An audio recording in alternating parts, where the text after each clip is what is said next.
नमस्कार दोस्तों, सच्ची कहानियाँ ब्लॉग में आपका स्वागत और अभिनंदन है। कहानी पसंद आए तो सब्सक्राइब, लाइक, शेयर करना बिल्कुल भी न भूलें। साहब जी, आप अपने लिए मकान देख रहे हैं? धर्मशाला वाला रतन लाल से पूछ रहा था। पिछले 2 हफ्तों से रतन लाल एक धर्मशाले में रह रहा था।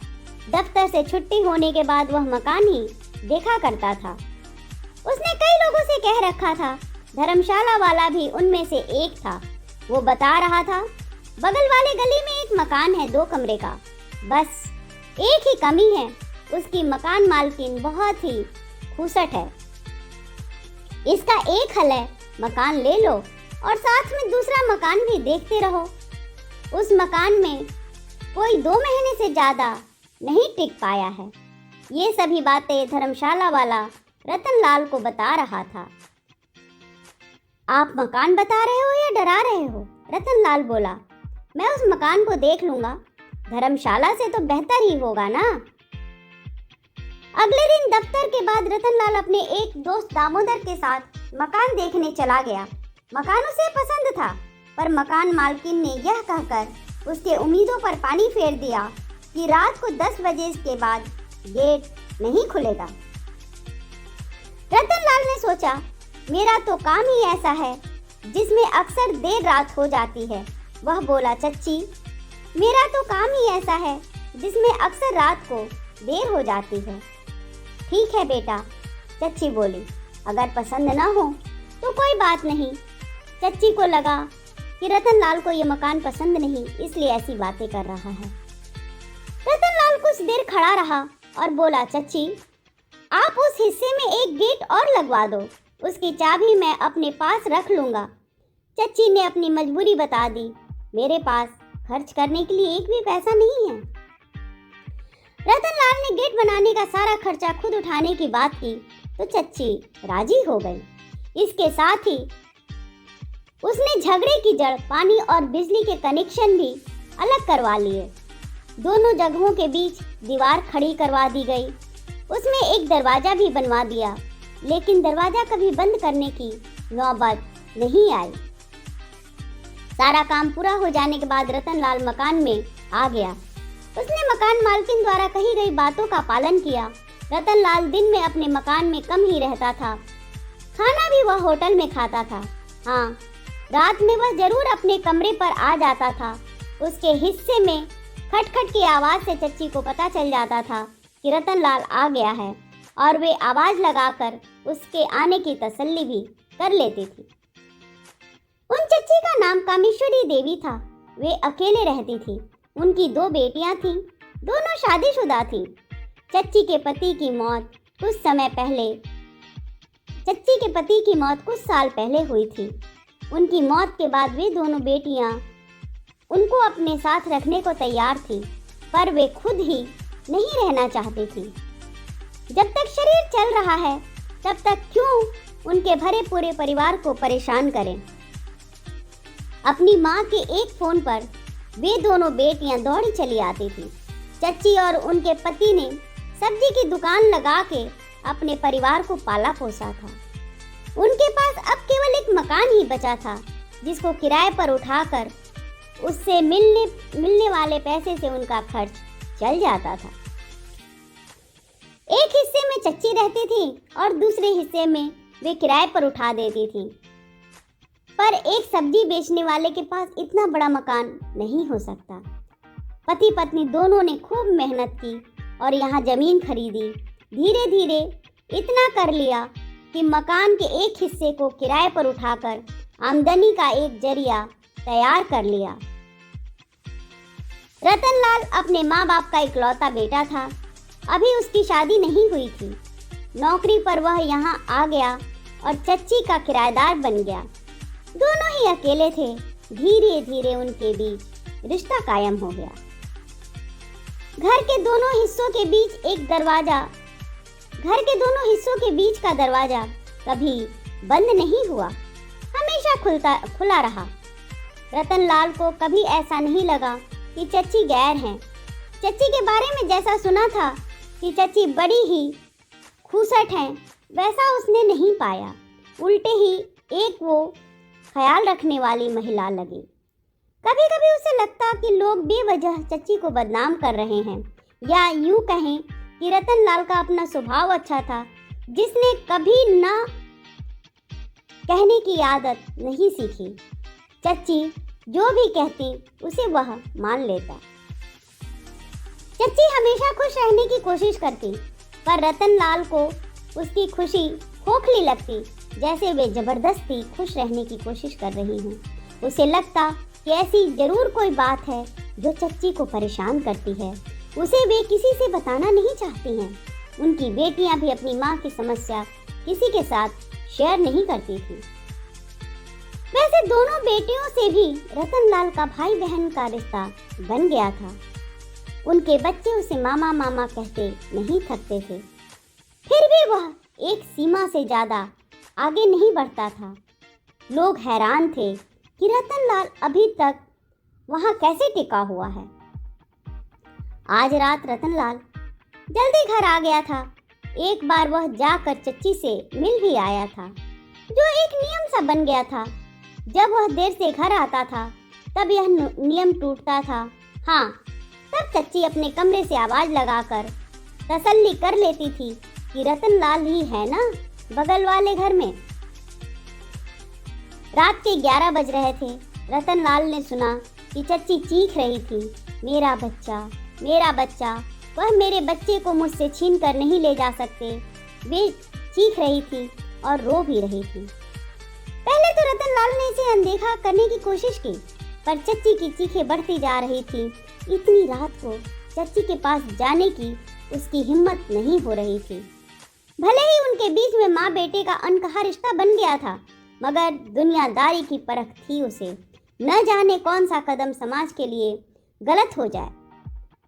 रतनलाल ने अपने दोस्त दामोदर को फोन किया और कहा कि भाभी को लेके आ जा। थोड़ी देर बाद दामोदर अपनी पत्नी के साथ आ गया। चच्ची के कमरे का दरवाजा खुला हुआ था। यह उनके लिए हैरानी की बात थी। तीनों अंदर घुसे। रतनलाल सबसे आगे था।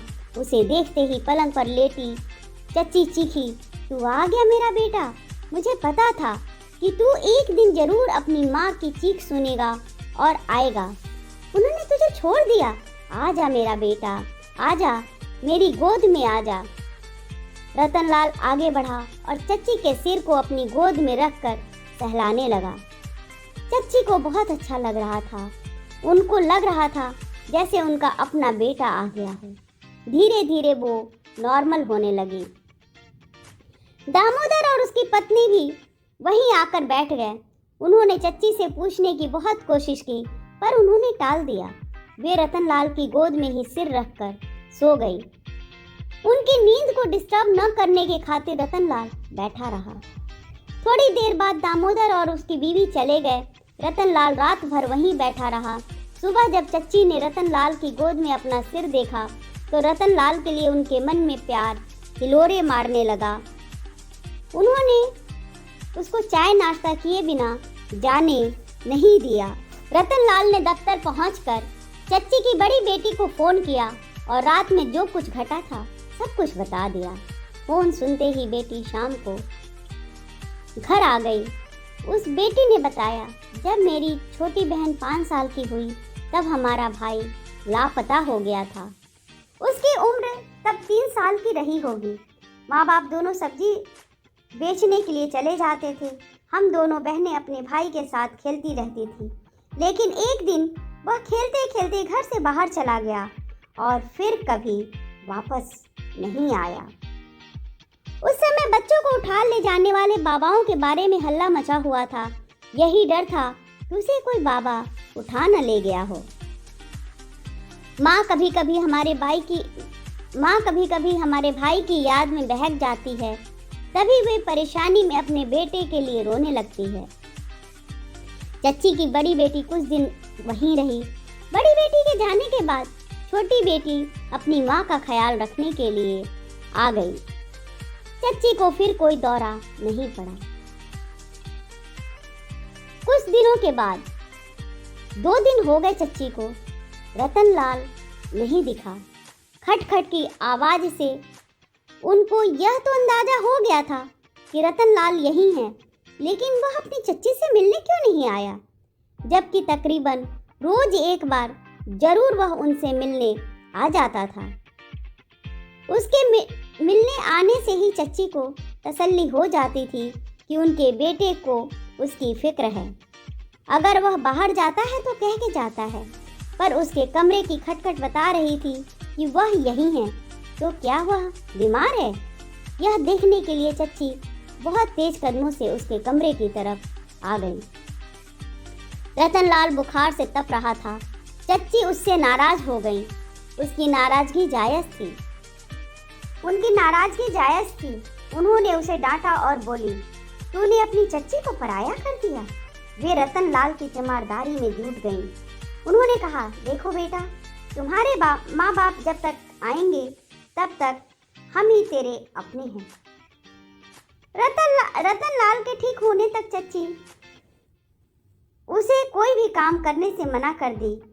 उसे बाजार का खाना भी नहीं खाने दिया और खाना खुद ही बनाकर रतनलाल को खिलाती रही। रतनलाल को वहां रहते तकरीबन 9 महीने हो गए थे।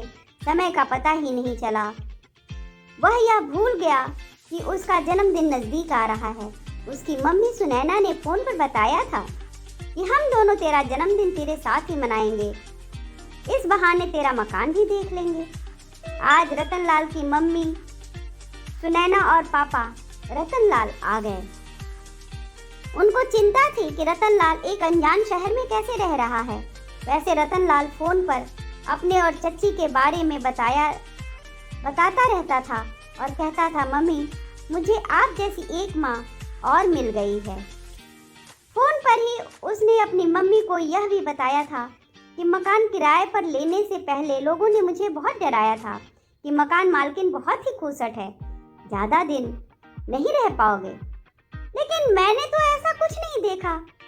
तब उसकी मम्मी बोली, बेटा, जब खुद अच्छे हो तो जग अच्छा होता है। हमें जग से अच्छे की उम्मीद करने से पहले खुद को अच्छा करना पड़ेगा। तभी तेरी अच्छाइयों के चलते तेरी चच्ची भी बदल गई हैं। अपने बेटे के मुंह से चच्ची की तारीफ सुनकर वे भी उनसे मिलने को बेचैन थी। रतनलाल माँ को चच्ची के पास बैठाकर अपने दफ्तर चला गया। दोनों के बीच की बातचीत से जो नतीजा सामने आया वह हैरान कर देने वाला था। रतनलाल के लिए तो जो सच सामने आया वह किसी बम धमाके से कम न था। उसकी चच्ची जिस बच्चे के लिए तड़प रही थी वह कोई और नहीं, खुद रतनलाल था। माँ ने अपने बेटे को उसकी चच्ची की सच्चाई बता दी और बोला, बेटा, यही तेरी माँ है। हमने तो तुझे एक बाबा के पास देखा था, तू रो रहा था और बार बार उसका हाथ छुड़ाकर भागने की कोशिश कर रहा था। हमने तुझे उससे छुड़ाया। तेरे माँ बाप को खोजने की बहुत कोशिश की पर वो नहीं मिले। हमारा खुद का कोई बच्चा नहीं था। हमने तुझे पाला और पढ़ाया। जिस दिन तू हमें मिला हमने उसी दिन तेरा जन्मदिन मना लिया। अब तू अपने ही घर में है। हमें खुशी है, तुझे तेरा परिवार मिल गया। रतनलाल सुनकर थोड़ा हैरान हुआ मगर बोला, आप भी मेरी माँ हैं। अब 2 माएँ हैं मेरे पास। इसके बाद घर के दोनों हिस्सों के बीच की दीवार तोड़ दी गई। हे गाइस, आपको कहानी पसंद आई हो तो लाइक, सब्सक्राइब, शेयर करना बिल्कुल भी न भूलें। धन्यवाद।